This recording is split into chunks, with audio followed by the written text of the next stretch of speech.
Dear friends, welcome to the next discussion on the topic of the history of the print and broadcast media in India. In the earlier discussion on this subject, we saw how the first newspaper was published in India by an Englishman, and it closed down soon after because the publisher editor criticized the then Governor General Warren Hastings. In later years, the press took on a leading role in the freedom struggle, and most of the key leaders in the movement were associated with the press and had been writing inspirational articles to make the masses aware about the need to attain independence from the British. However, there has been a dark chapter in the otherwise glorious history of the Indian press, and that is the internal emergency of 1975. Today, we shall begin with the key facts of the emergency and then move on to next issues. The internal emergency imposed by the then Prime Minister Indira Gandhi in India in June 1975 had brought about a drastic change in the functioning of the press as well as in India's politics. The freedom enjoyed by the newspapers was suddenly gone, and the change was so swift that editors and journalists did not even get the time to adjust their reactions to the new situation. During the first few days of the emergency, newspapers made attempts to protest against the draconian measures being taken to curtail their freedom. However, as it became clear that the emergency restrictions were not temporary and the government was determined to firmly crush dissent, the reactions changed.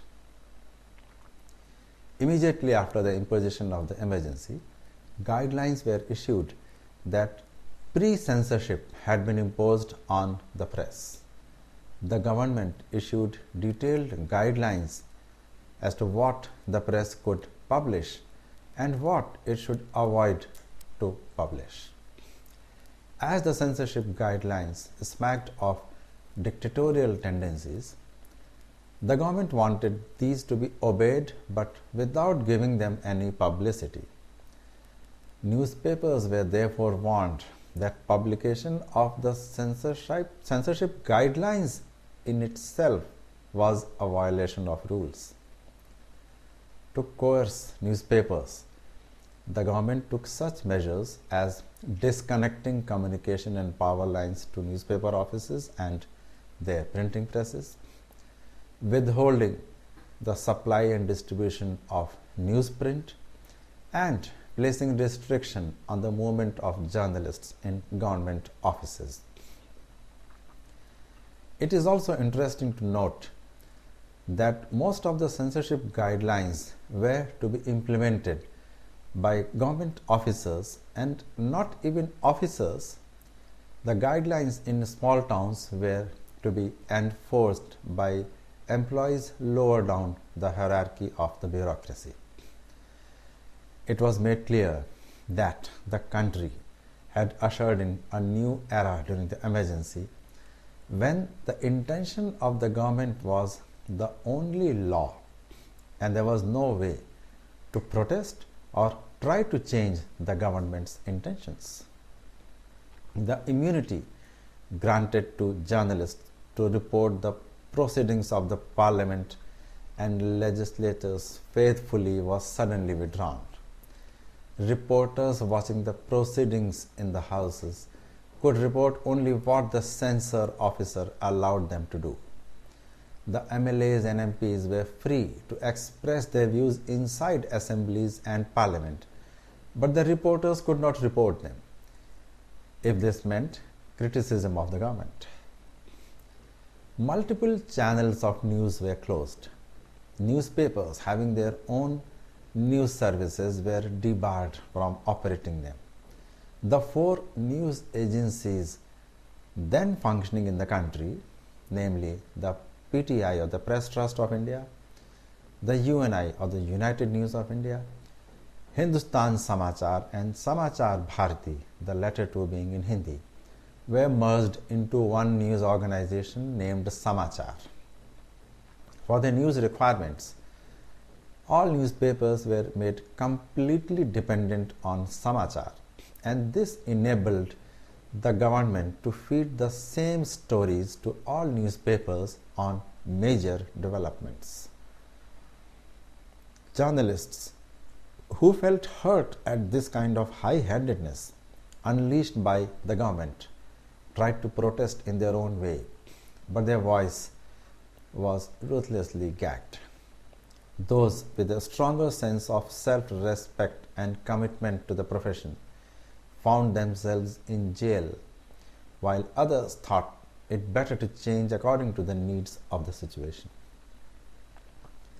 The Communist Party of India, incidentally, was the only political party which had openly supported the then government's move to impose the emergency, and journalists having leftist leanings were elated at the changes taking place in the country.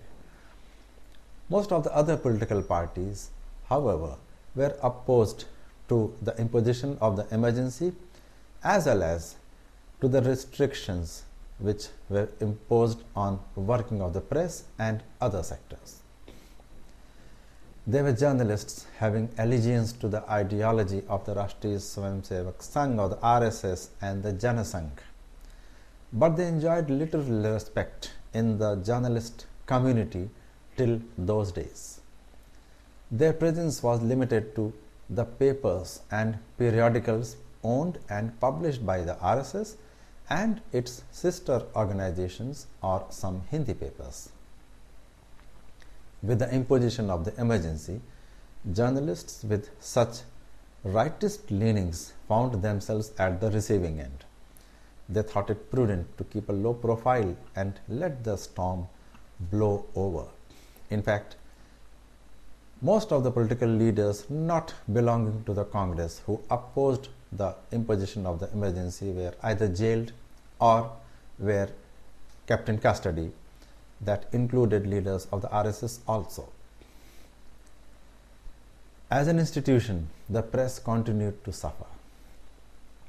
Censorship was there till the end of the emergency, and only such reports were allowed to be published which actually praised the government's activities.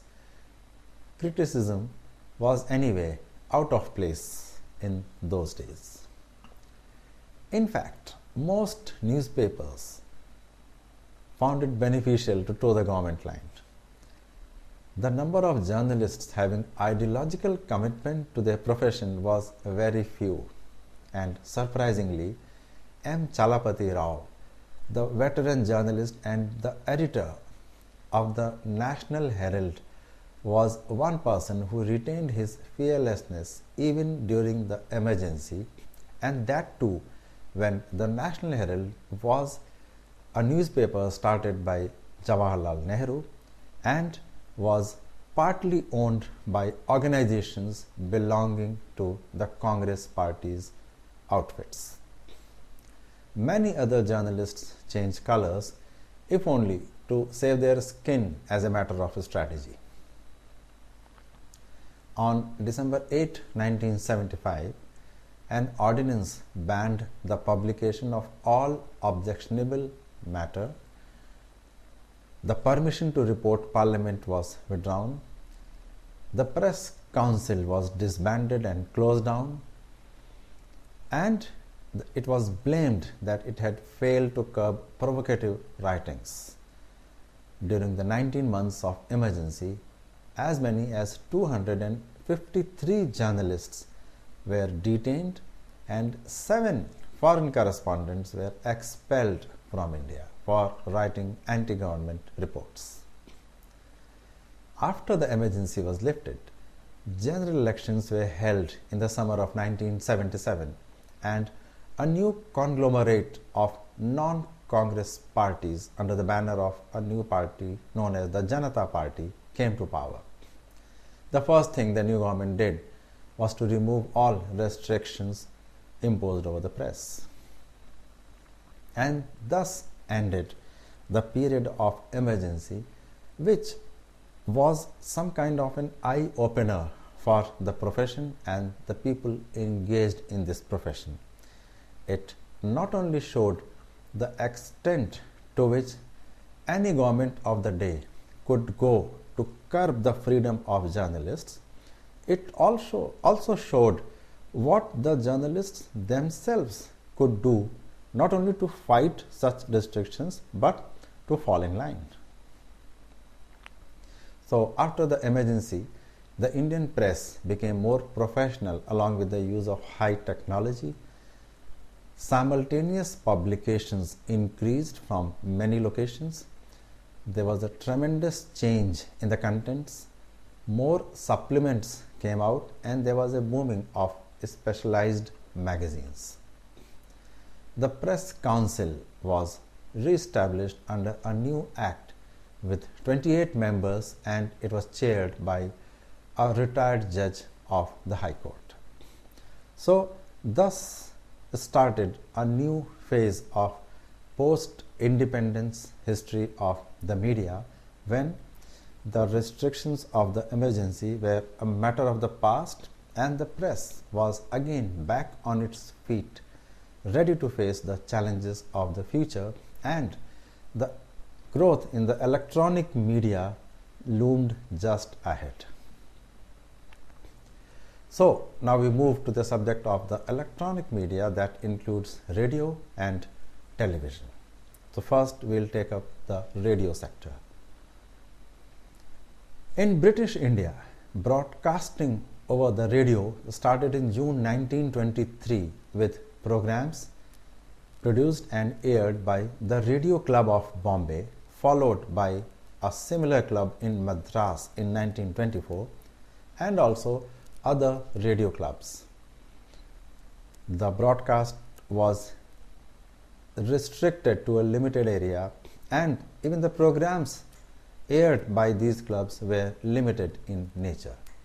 Then, by an agreement of 1926, the private Indian Broadcasting Company was granted permission to operate 2 radio stations. The Bombay radio station was inaugurated on July 23, 1927, and the Calcutta station followed on August 26, 1927.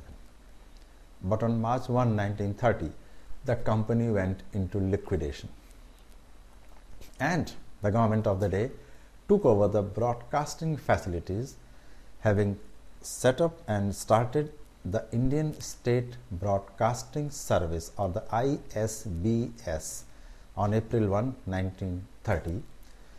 It was started on an experimental basis for 2 years, but in May 1932 it was continued further.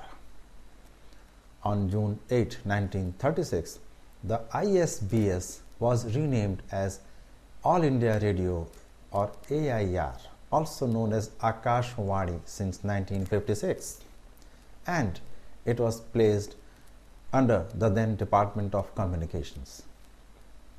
When India became independent in 1947, AIR was made a separate department under the Ministry of Information and Broadcasting.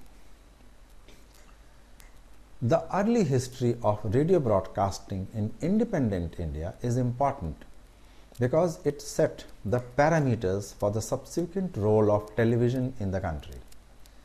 At the time of independence, the Congress government under Jawaharlal Nehru had 3 major goals. 1, to achieve political integration among all the geographical territories of independent India. Number 2, economic development across the country. And 3, social modernization with the use of technology, infrastructure, agricultural techniques, and so on. And broadcasting was expected to play an important key role in all the 3 areas. The most important challenge the government faced at independence was that of forging a nation out of the diverse political, religious, geographic and lingual entities that composed independent India. In addition to the territories ruled directly by the British, there were over 500 independent princely states that had joined the new nation, some quite reluctantly and some on their own conditions. The country immediately found itself at war with Pakistan over one of such areas, that is Kashmir. The trauma of the partition of the country into India and Pakistan and the violence between Hindus and Muslims had further weakened the political stability of the newly independent country. Broadcasting was harnessed for the task of political nation building. National integration and the development of a national consciousness were among the early objectives of All India Radio. Broadcasting was organized as the sole preserve of the chief architect of this process of national and political integration, that is the state. The task was to help in overcoming the immediate crisis of political instability that followed independence and to foster the long-term process of political modernization and nation building. That was the dominant ideology of the newly formed state. So, broadcasting was also charged with the task of aiding in the process of economic development. The Constitution of India, adopted in 1950, mandated a strong role for the Indian state in the economic development of the country. The use of broadcasting to further the development process was a natural corollary to this state-led developmental philosophy.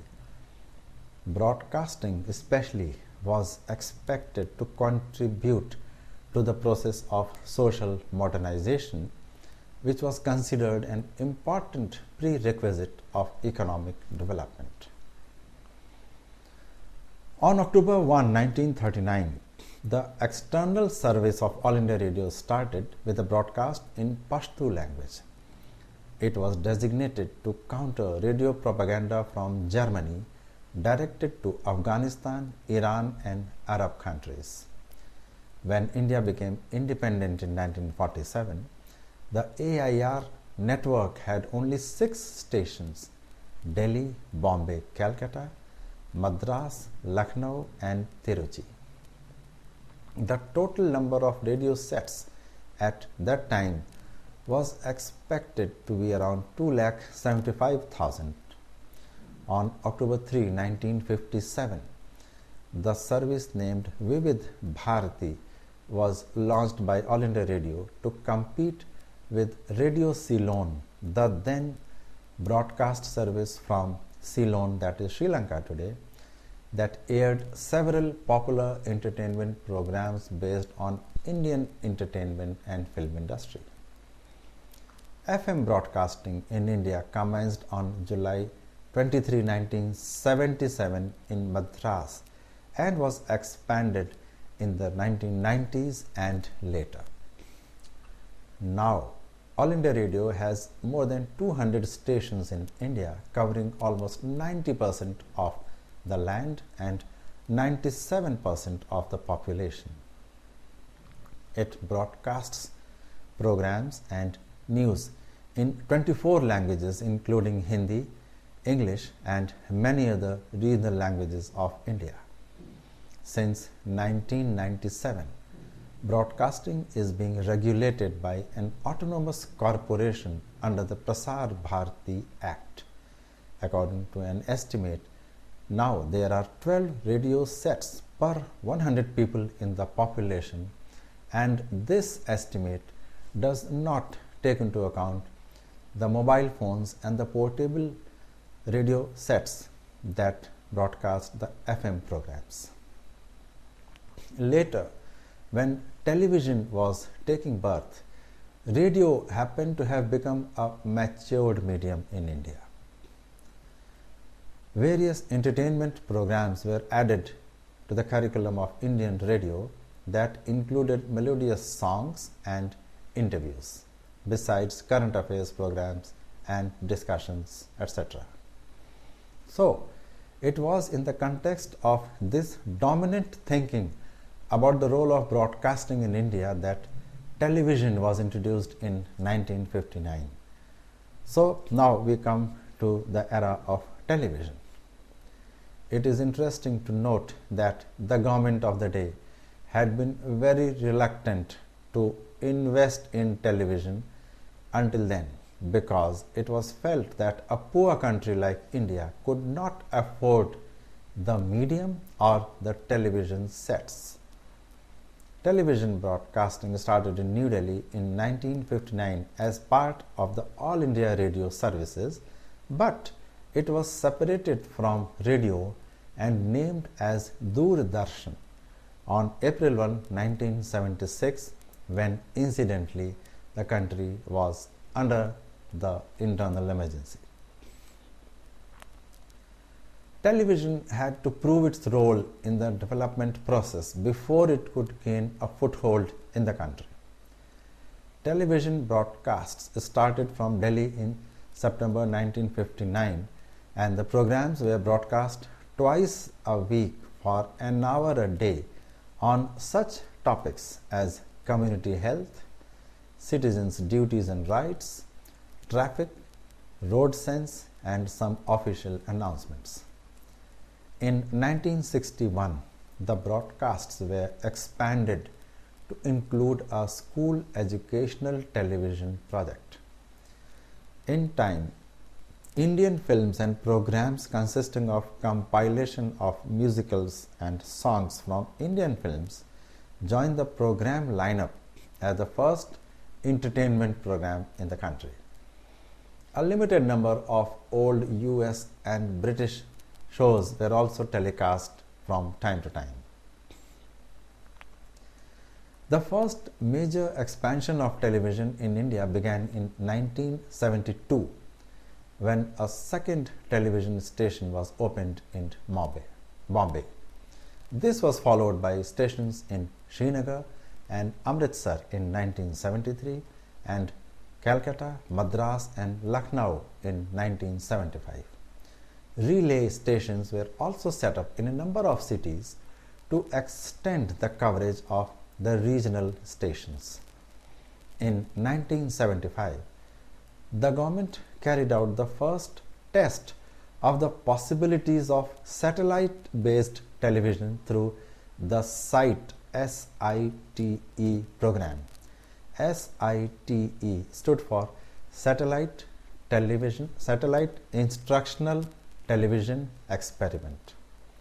It was designed to test whether satellite-based television services could play a role in the socio-economic development process. Using a US ATS-6 satellite and uplinking centers at Ahmedabad and Delhi, television programs were beamed down for about 4 hours a day to about 2,400 villages in 6 states. The programs dealt mainly with in and out of school education, agricultural issues, planning and national integration.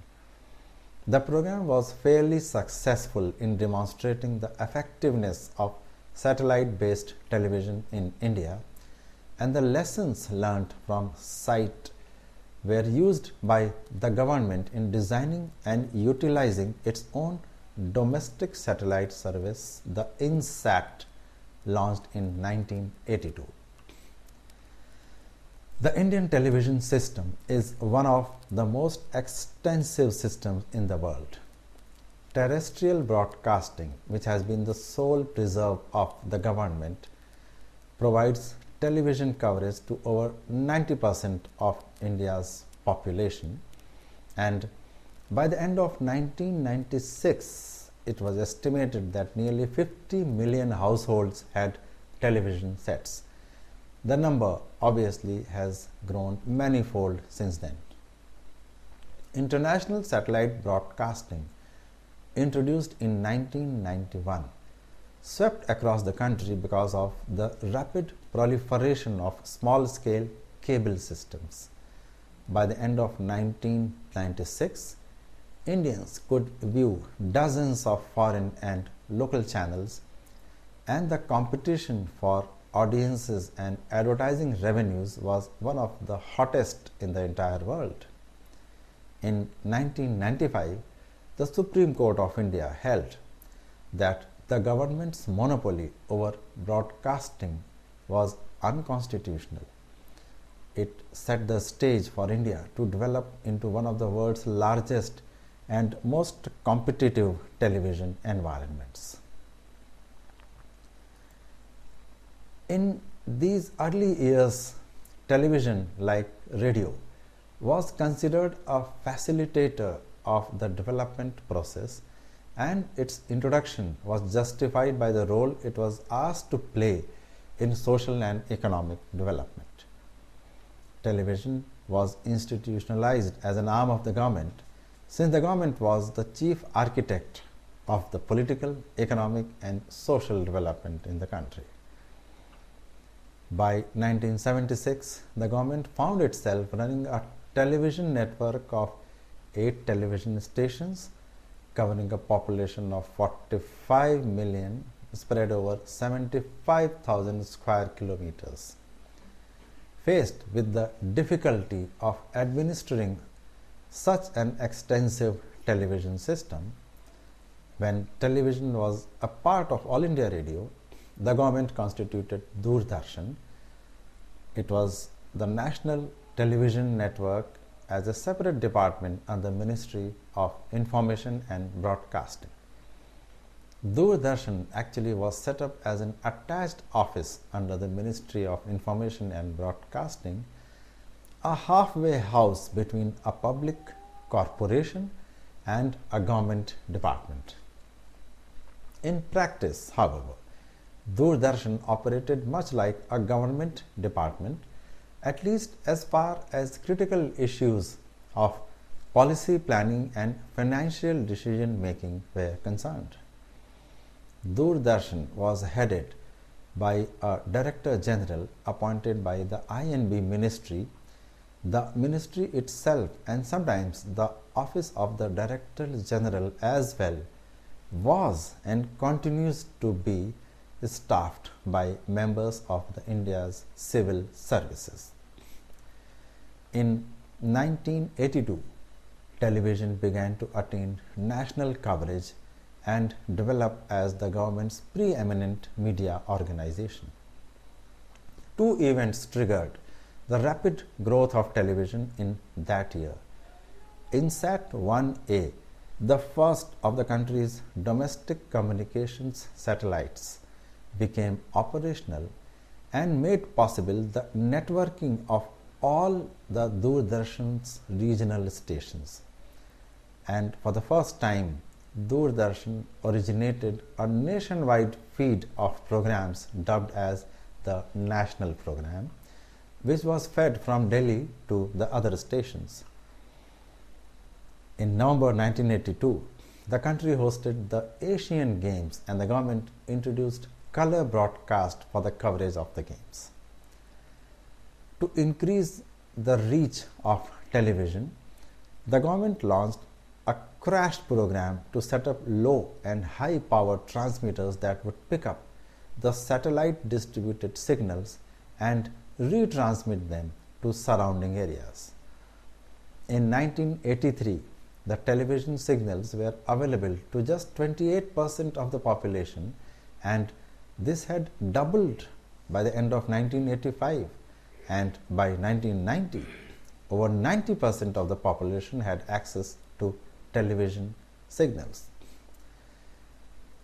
It shows that within 2-3 years, the government had managed to set up a string of low power and high power television transmitters that covered not only the entire country, but in the next few years, almost 90% of the country was under the network of Doordarshan.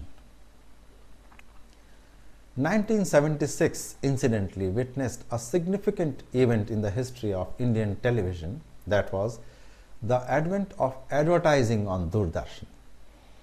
Until that time, television had been funded through a combination of television license fee and allocations from the annual budget. The license fee was later abolished as advertising revenues began to increase substantially. Advertising began in a very small way, with under 1% of Doordarshan's budget coming in from advertising revenues in 1976-77. But the possibility of reaching a nationwide audience made television look increasingly attractive to advertisers after the introduction of the national program in 1982. In turn, Doordarshan began to shift the balance of its programming from educational and informational programs to entertainment programs. The commercialization of Doordarshan saw the development of soap operas, situation comedies or sitcoms, dramas, musical programs, quiz shows and the like. By 1990, Doordarshan's revenues from advertising were about $300 million, accounting for about 70% of its annual expenditure.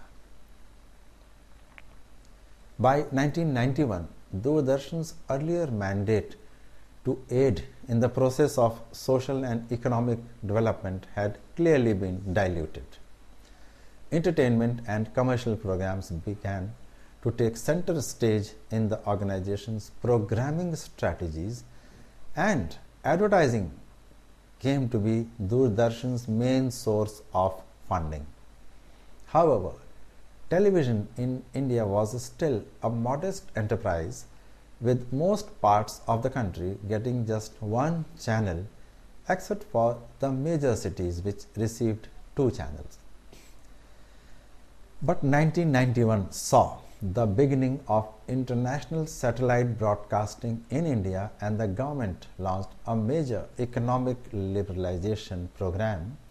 Both these events combined to change the country's television environment dramatically. International satellite television was introduced in India by CNN, the American television network, through its coverage of the Gulf War in 1991.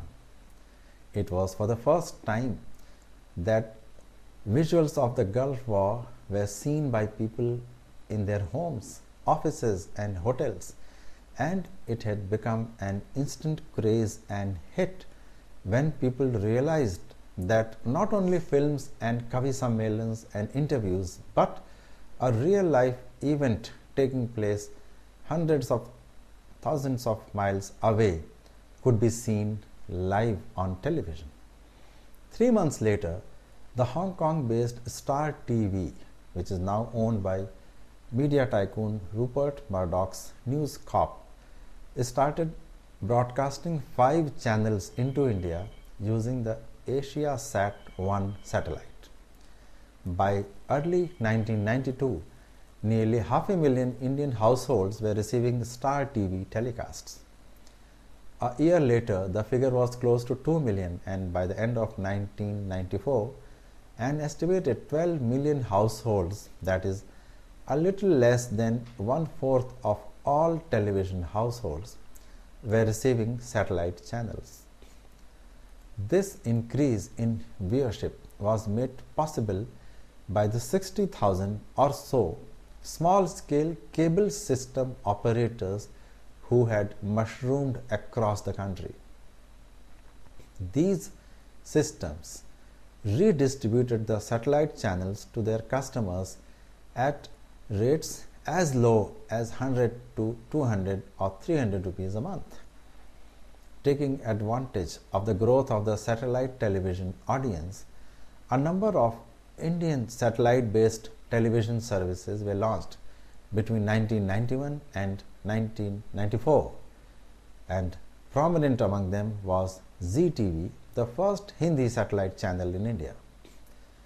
By the end of 1994, there were 12 satellite-based channels available in India, all of them using just a handful of different satellites. This number was expected to double by the end of 1996, with a number of Indian programmers and international media companies like Turner Broadcasting, Time Warner, ESPN, Canal 5 and Pearson's PLC seriously considering the introduction of new satellite television services for India. The proliferation of channels put great pressure on the Indian television programming industry. Already the largest producer of motion pictures, India was poised to become a sizable producer of television programs as well, with Indian audiences clearly preferring locally produced programs over foreign programs. The new television services were spending heavily on the development of indigenous programs. The number of hours of television programming produced in India has increased 500% from 1991 to 1996, and it grew at an ever faster rate through the year 2010, and it continues to grow. Despite the rapid growth of television channels from 1991 to 1996, television programming continued to be dominated by the Indian film industry. Hindi films continue to be the staple of most national channels, and regional channels also rely heavily on a mix of Hindi and regional language films to attract audiences.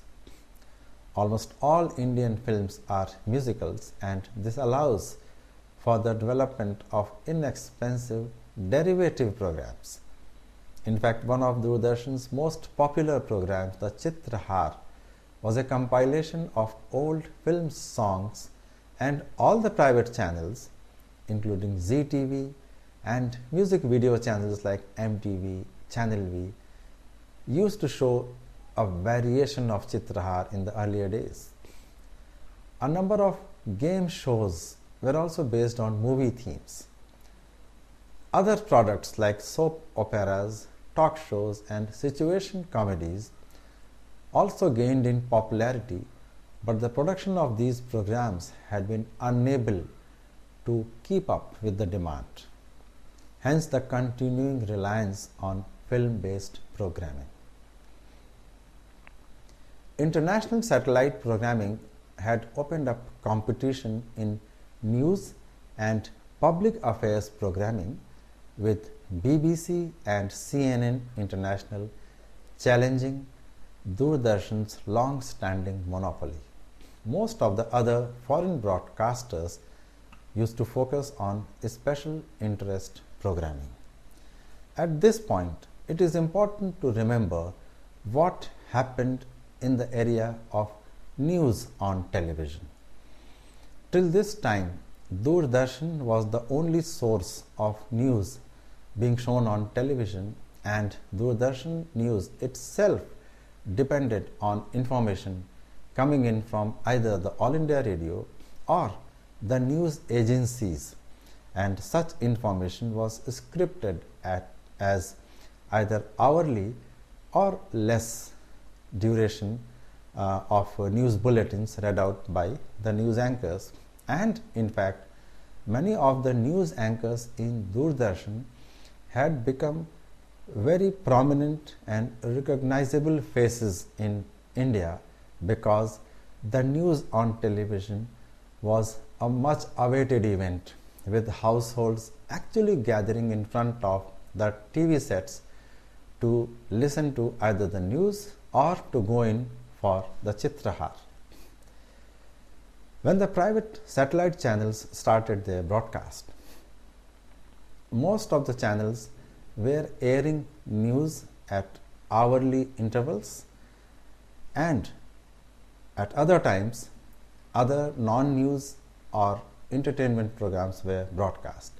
But over the period of time, most television companies that were functioning in India started to divest the news part of operations from entertainment, and they made different channels to cater only with the news, like what happened in case of Zee.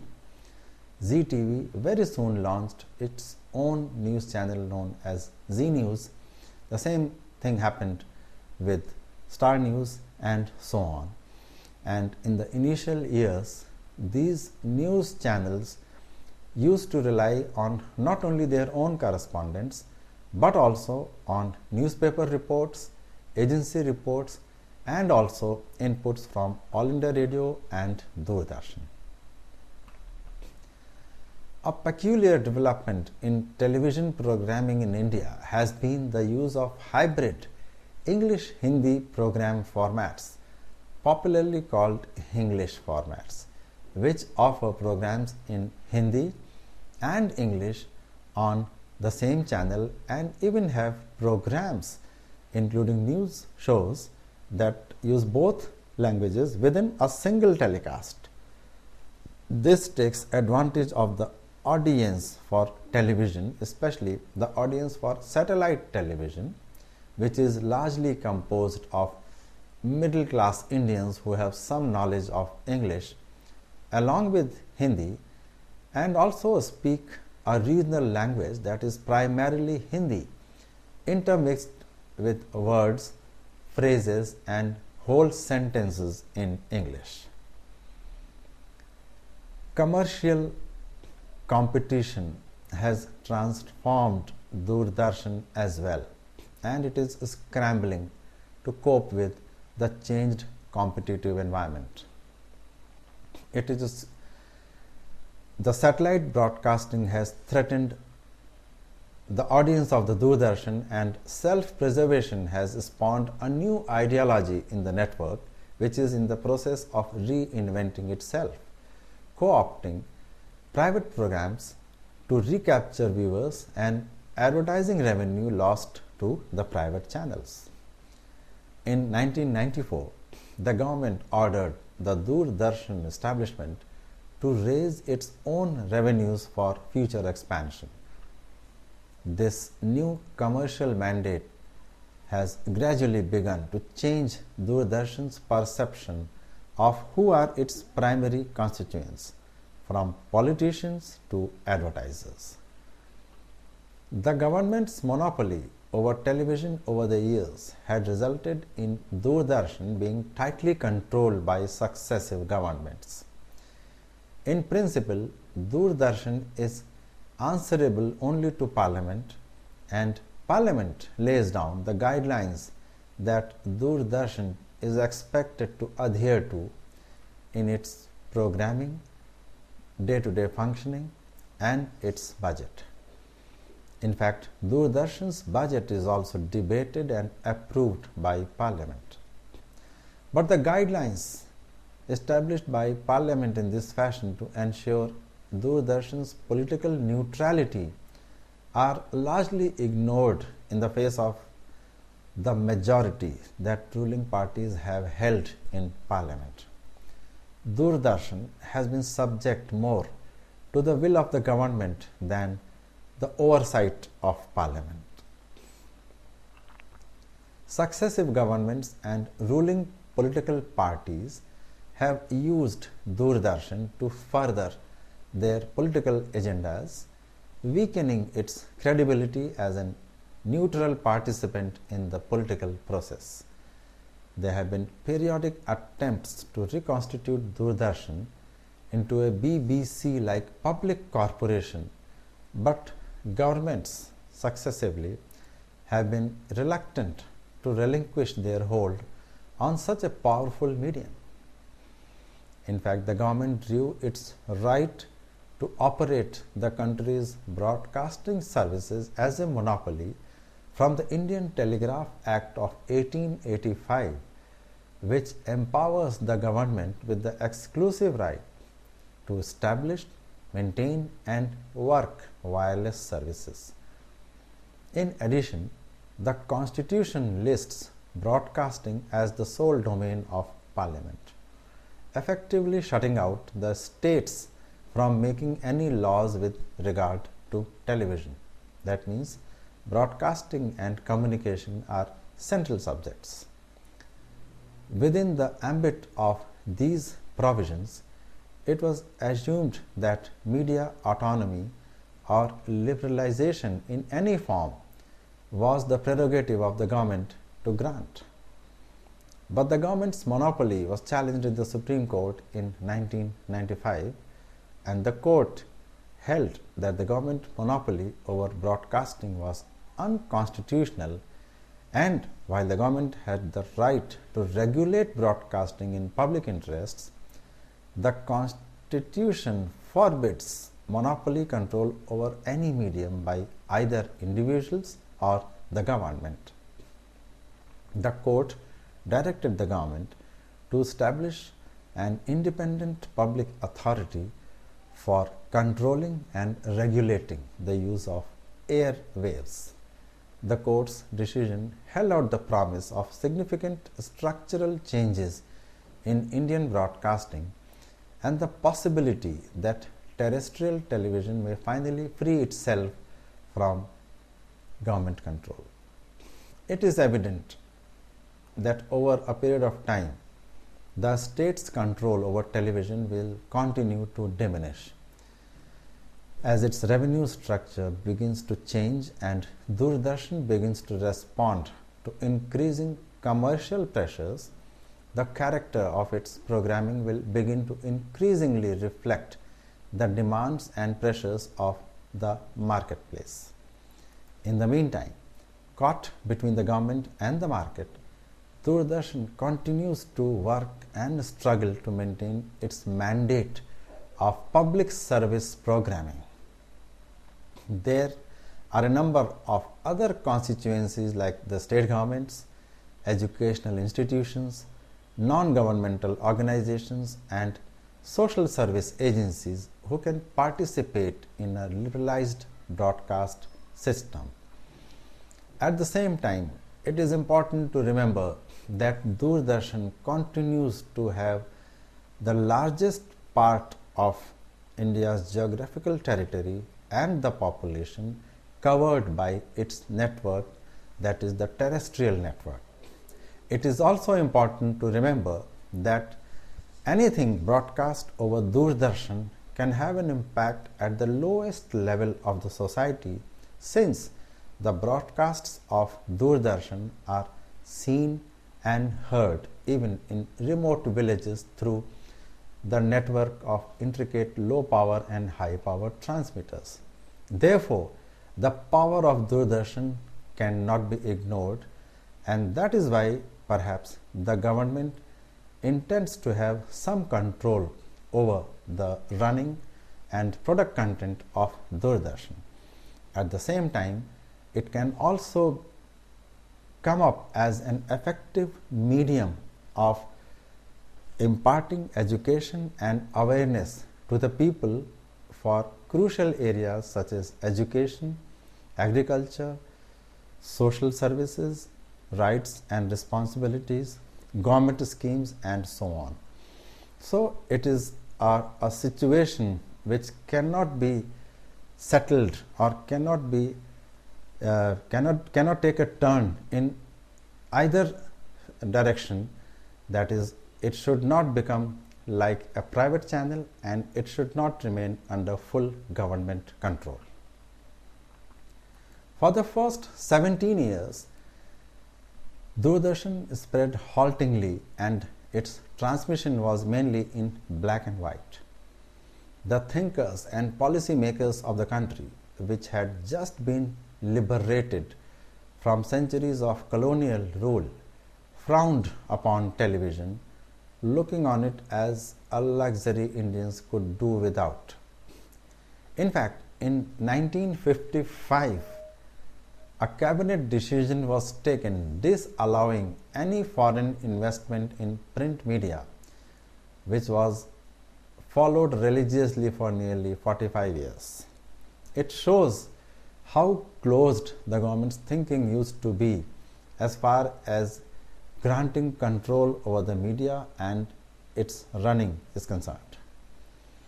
Television, for that matter, came to the forefront only in the past 20 odd years and more so in the past 13 years.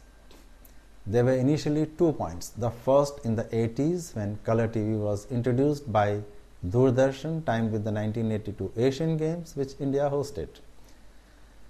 It was the time when these transmitters were installed nationwide rapidly for terrestrial broadcasting, and in this period no private enterprise was allowed to set up TV stations or to transmit TV signals.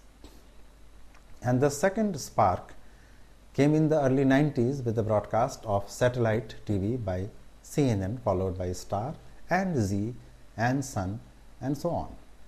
So prior to this, Indian viewers had to make do with DD's chosen fare, which was often considered dull, non-commercial in nature, directed towards only education and socio-economic development.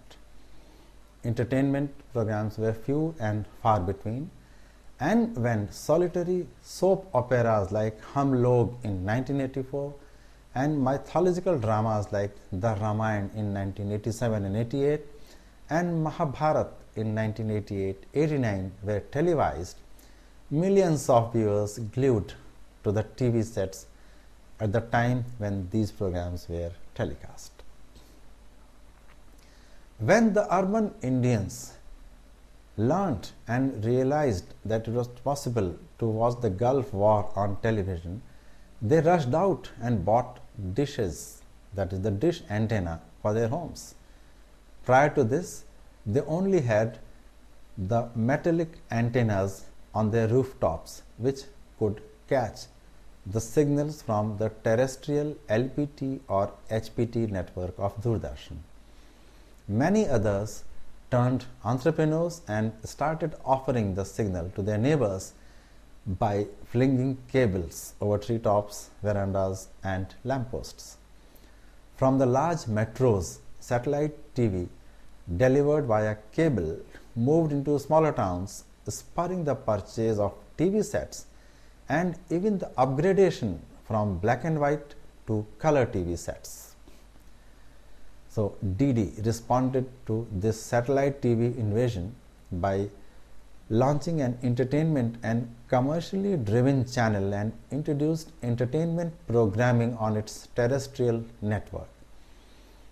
This again fueled the purchase of sets in the countryside where cable TV was not available. One channel launched by Doordarshan during this time that was highly popular was known as the Metro channel, which showed a lot of entertainment and light programs. So the initial success of the channels had a snowball effect. More foreign programmers and Indian entrepreneurs flagged off their own versions. From 2 channels prior to 1991, Indian viewers were exposed to more than 50 channels by 1996. Software producers emerged to cater to the programming boom almost overnight. Some talent came from the film industry, some from advertising and some from journalism. More and more people set up networks until there was a time in 1995-96 when an estimated 60,000 cable operators were working in the country.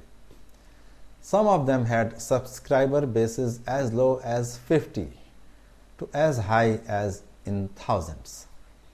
Most of the networks could relay just 6 to 14 channels, as higher channel relaying capacity required heavy investments, which the cable operators were reluctant to make.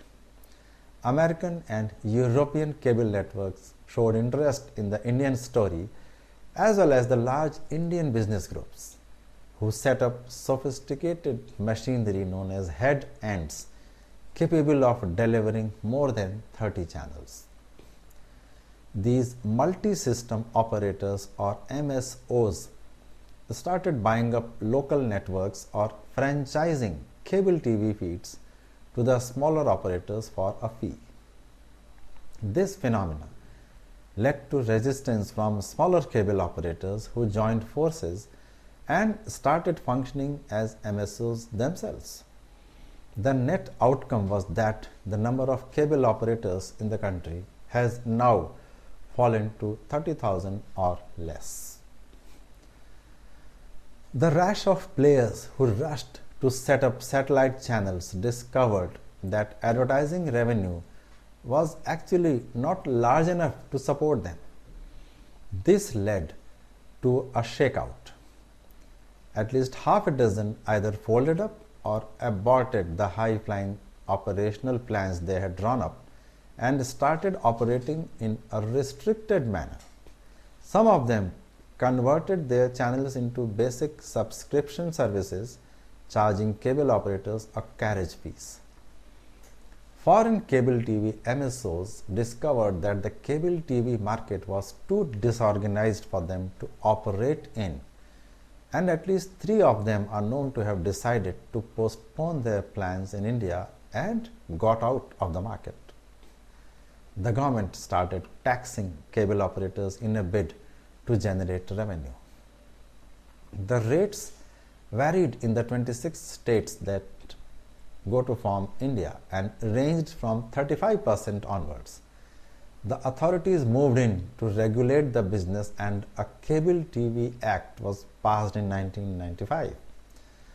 The apex court in the country passed a judgment that the airwaves are not the property of the Indian government, as we told you earlier, and the government reacted by making efforts to get some regulations in place by setting up committees to suggest what the broadcasting law of India should be.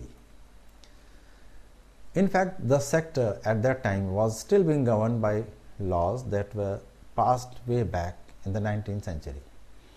So then came the Broadcasting Bill in 1997 and Doordarshan and Akashvani was brought under Prasar Bharati. So with these developments, we move on to the year 2000, which will be remembered for many reasons as far as the television industry is concerned. In this year, television news had started making its presence felt, but entertainment programs on television were not very impressive and the impact they left on the people was not remembered for long. So the year 2000 will be remembered in television history for a single show that dominated the Indian television industry and went on to switch the fortunes of some media companies. The show was Kaun Banega Crorepati, the Amitabh Bachchan hosted game show on general knowledge based on an American program known as Who Wants to Be a Millionaire.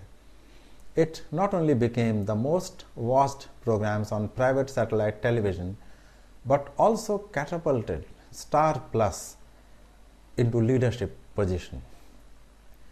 Most of us remember that this program had viewership ratings higher than films, news and other popular entertainment programs. On the back of the success of Star Plus channel, Rupert Murdoch built his media empire. And if Subhash Chandra of Zee had tasted success all through these years, 2000 was a turning year in Zee's history. After divorcing his business from Zee, the Star Group acquired a stake in an Indian company known as Hathway Cable and Datacom, and this marked a re-entry of the Murdoch Group into cable after selling his 50% stake in Zee's city cable business. So now Zee TV had a formidable rival in Star, and Sony Entertainment Television, which was competing fiercely against Zee at that time, floundered and moved to a lesser position. So this year also saw the entry of Australia's Channel 9 in a joint venture with an Indian company, and it paid an awesome amount of money for a 3-hour prime-time ban on the DD Metro channel, which had started floundering during this year. This revenue model was quite unsustainable, and Channel 9 soon withdrew from the contract.